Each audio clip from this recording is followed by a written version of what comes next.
Right, so we will continue with the second part of the lecture, and we will look at the arterial blood supply of the nasal cavity.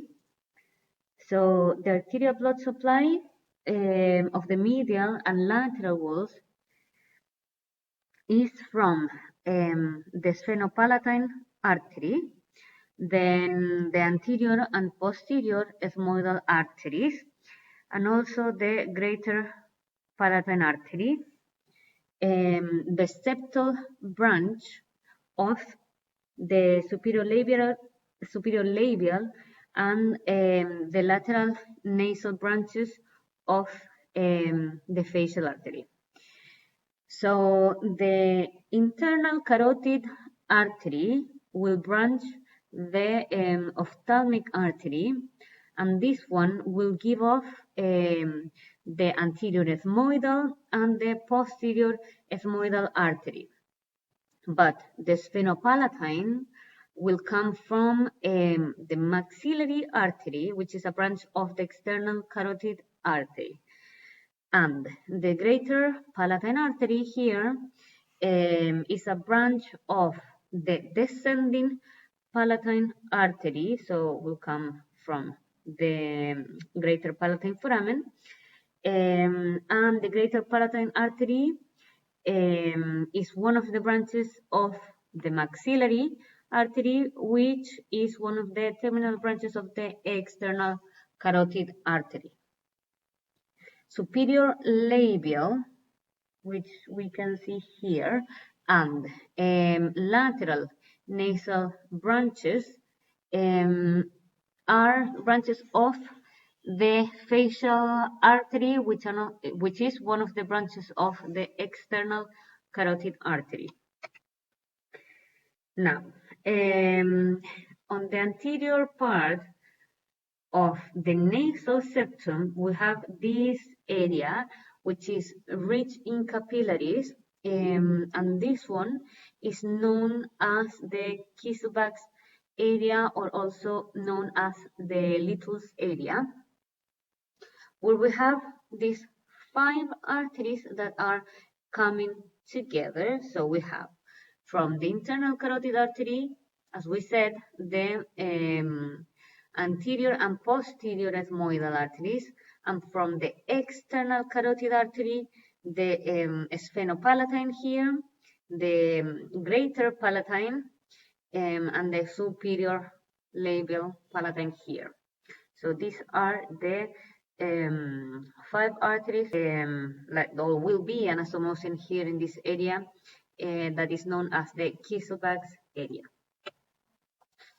And then we will have this rich venous plexus that will be draining the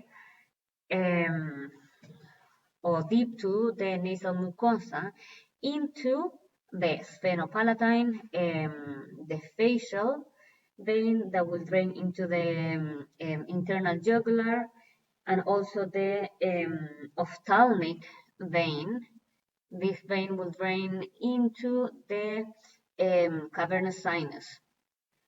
So you can see here how they will drain into the cavernous sinus.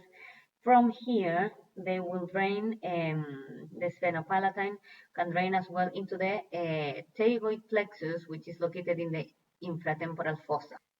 And now we have the nerve supply of the nasal cavity.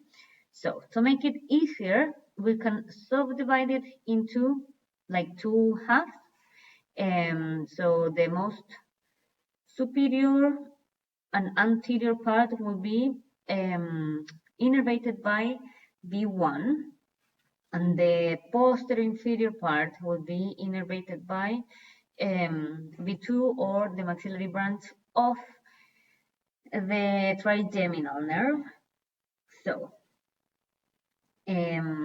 this posterior inferior part, innervated by the maxillary nerve, or the branches that come from the maxillary nerve, are the nasopalatine nerve to the nasal septum, so the medial wall, and the posterior lateral nasal branches of the greater palatine to the lateral wall.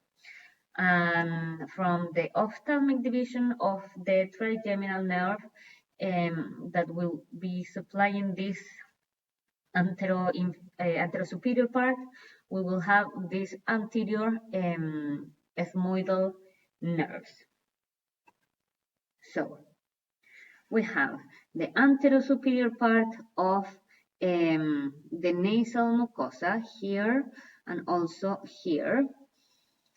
So the septum and the lateral wall will be supplied by these anterior ethmoidal nerves, which are branches of the ophthalmic nerve, which is again a branch of the trigeminal nerve. Now, the posterior inferior half of the nasal mucosa is mainly innervated by the nasopalatine nerve, which is this one, and this one will give the innervation to the nasal septum, but the posterior lateral nasal branches are branches of the greater palatine nerve, and they will give innervation to the lateral wall. So the infratrochlear nerve is a terminal branch of the nasociliary nerve, which is a branch of the ophthalmic division of the trigeminal nerve.